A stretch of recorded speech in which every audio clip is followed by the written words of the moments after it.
بسم اللہ الرحمن الرحیم۔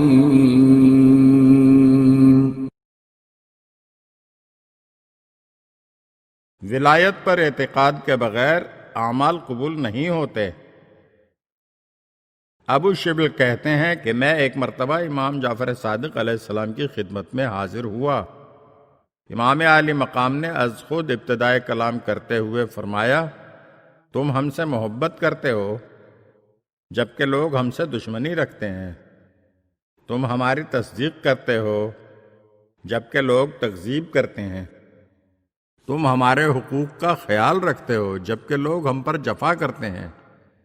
اللہ تعالیٰ نے توفیق و ہدایت، سعادت و رحمت کے لیے تمہاری زندگی کو ہماری زندگی جیسا بنایا ہے، اور ہماری موت کی طرح تمہاری موت کو بھی تمہارے لیے ابدی سعادت کا ذریعہ بنایا ہے، اور اس امر کی جانب ہمیشہ متوجہ رہو کہ تمہاری آنکھوں کی ٹھنڈک کا سامان دیدار بہشت اور زیارت رسول کریم صلی اللہ علیہ وآلہ وسلم اور ائمہ ہدی علیہم السلام ہیں، اور جیسے ہی جان یہاں تک پہنچے گی دیدار محمد و آل محمد نصیب ہو جائے گا۔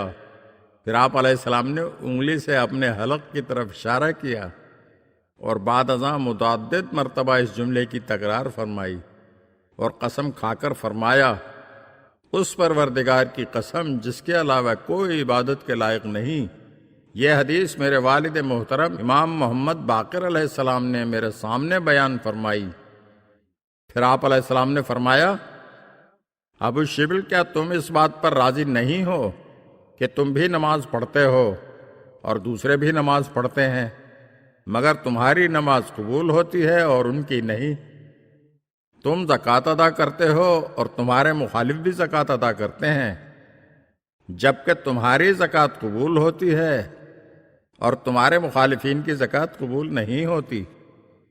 تم حج کرتے ہو اور تمہارے مخالف بھی حج کرتے ہیں، جبکہ تمہارا حج قبول ہوتا ہے اور تمہارے مخالفین کا حج قبول نہیں ہوتا۔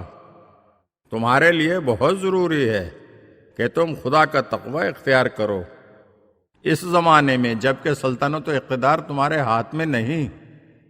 تمہیں ہمیشہ امانت کی ادائیگی کا خیال رکھنا چاہیے۔ لوگ اگر خواہشات کی پیروی کرتے ہیں تو کرتے رہیں، لیکن تم اپنے خدا کی فرما برداری پر قائم رہو اور ہماری پیروی پر ثابت قدم رہو۔ اللہ تعالیٰ نے اپنے بندوں میں سے محمد مصطفیٰ صلی اللہ علیہ وآلہ وسلم کا انتخاب کیا۔ تم نے بھی اللہ کے برگزیدہ پیغمبر کی پیروی کی۔ خدا سے ڈرتے رہو اور لوگوں کی امانتیں ان تک پہنچاؤ۔ امانت کا پہنچانا ہر صورت میں واجب ہے، امانت خواہ سیاہ کی ہو یا سفید کی، امانت خواہ نہروان کے کسی خارجی کی ہو یا شام کے کسی ناصبی کی۔ اگر آپ ہمارے چینل کی نئی ویڈیوز دیکھنا چاہتے ہیں تو ہمارے چینل کو سبسکرائب کریں اور گھنٹی کے بٹن کو دبائیے تاکہ ہر آنے والی ویڈیو آپ کو جلد موصول ہو سکے، اور ہاں، لائک اور شیئر ضرور کیجیے اور اپنے قیمتی کمنٹ سے ہمیں آگاہ کیجیے۔ شکریہ۔